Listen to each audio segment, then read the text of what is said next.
segment, and that's going to be the NBA preview. And today we get to talk about the Brooklyn Nets. And as I always like to say, if they ask me, Pop, if you want to be a head coach in the NBA, what team would you want to coach?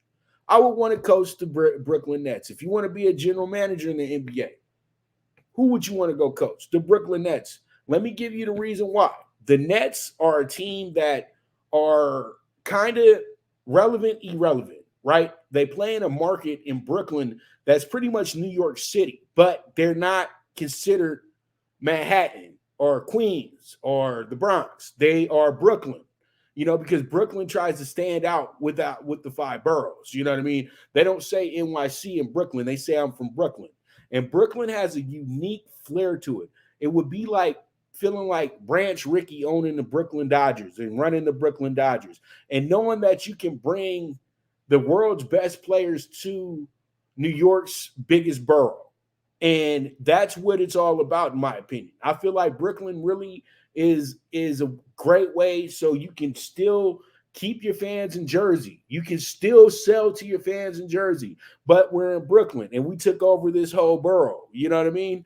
And I feel like with Brooklyn, you can sell the New York lifestyle, but not the pressure of what you would get with the Knicks. And then when you're winning in Brooklyn, it's a real local fun thing. It's old school. You know what I mean? And they're probably the only team in all the sports other than the Green Bay Packers that really get that type of feel where the community, you really playing for your community that's around you. You're not just playing for a whole state. You're playing for the community that's around you. And that's what makes Brooklyn special. And that's why these guys play hard for them. This is why you see Brooklyn in the playoffs year in and year out. That's why you saw KD and Kyrie choose Brooklyn, because in Brooklyn, you can help create a team. You can create a culture there. You can do those things there. But the thing is, though, do you have the patience to do it? That's the question. And we saw KD and Kyrie did not have the patience to do that. And it's understandable because their personalities and their type of game, it doesn't fit the Brooklyn way. Brooklyn is more about being a team first, gritty, grimy type team, just like the borough. It's all about sticking together. It's not going against each other. It's not playing favoritism towards the best dude. It's all of us can kill it. All of us can ball. All of us can do what we do. And that's why I really like this team, because you have guys like Mikal Bridges, who you would say is the biggest reason why the Phoenix Suns weren't able to win a championship last year, because they had to trade him. Think about that part. They had to trade him for Kevin Durant. Kevin Durant needed Michael Booker to really help them win an NBA championship last year.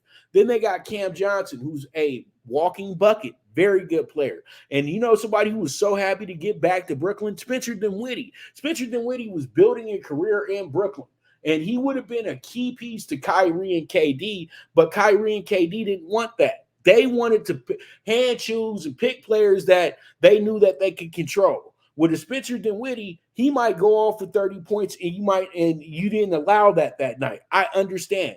That's just the selfish thinking of those two. So pretty much Dinwiddie, was odd man out, went and got his money from Washington. That didn't work out. They sent him to Dallas. Now he's back in Brooklyn. He's happy. And he got to Brooklyn. And he made ensure this team still held the line to get to the playoffs last year. Okay?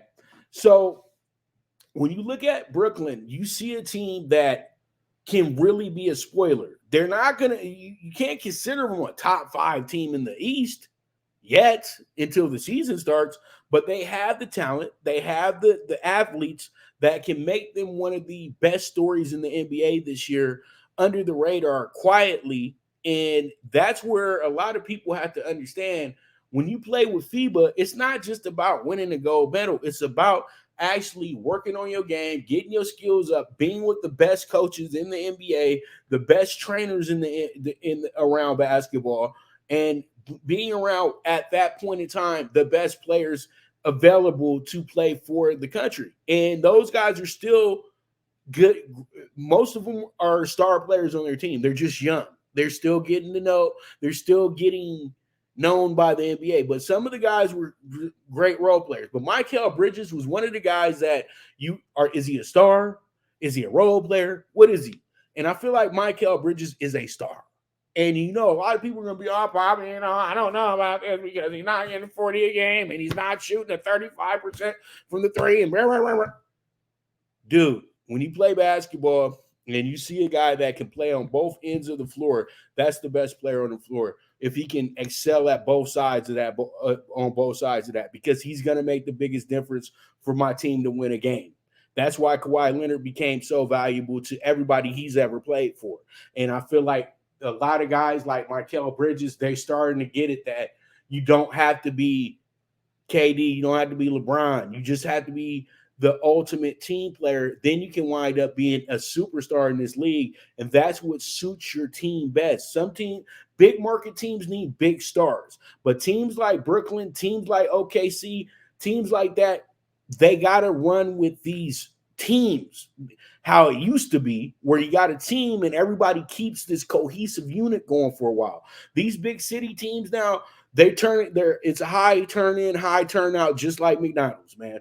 They'll bring in a new lineup every 2 weeks if it don't work out.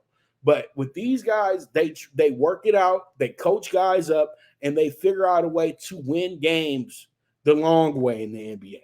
And I think they're in good shape because you got Jacque Vaughn, one of the more underrated head coaches in the NBA. If you handed him the Lakers, they probably would have went to the finals. I'm going to keep it real with you.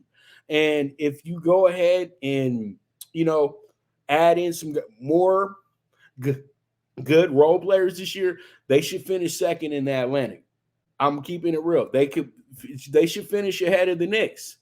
And I feel like they are a team that can consider themselves in the top 6 next year in the Eastern Conference. They might not be the top 3, but they'll be somewhere in that 4 and 5, 6 range category. Because once you get to that part, it's pretty mixed up because we already got the first 3 spots locked in. That's Milwaukee, Boston, and Philadelphia. That's simple. But 4, 5, 6, that can be random. That can be anybody. So we'll see how it goes in the Eastern Conference. There's a lot of things that excite me about what's going on with the Nets, and I feel like they will have a great season, and I will take their over win total as well too. But I'm going to feature all that once we get to the wins and losses, over, under, future bets, all that good stuff. I'm going to have a whole special show for that as we wrap this segment up. So you guys know I'm previewing every single team until the start of the season. So with that, we're going to go ahead and take a quick commercial break. When I get back, it's time to talk some boxing. I know that a lot of people that watch the show, they do tune in to hear some boxing news and things like that. It seems like those videos have been doing very well. So I got to make sure that I feed the beast. So we do have a lot to talk about when it comes to boxing news. I'm not going to just have 1 or 2 subjects. We're actually going to have a full segment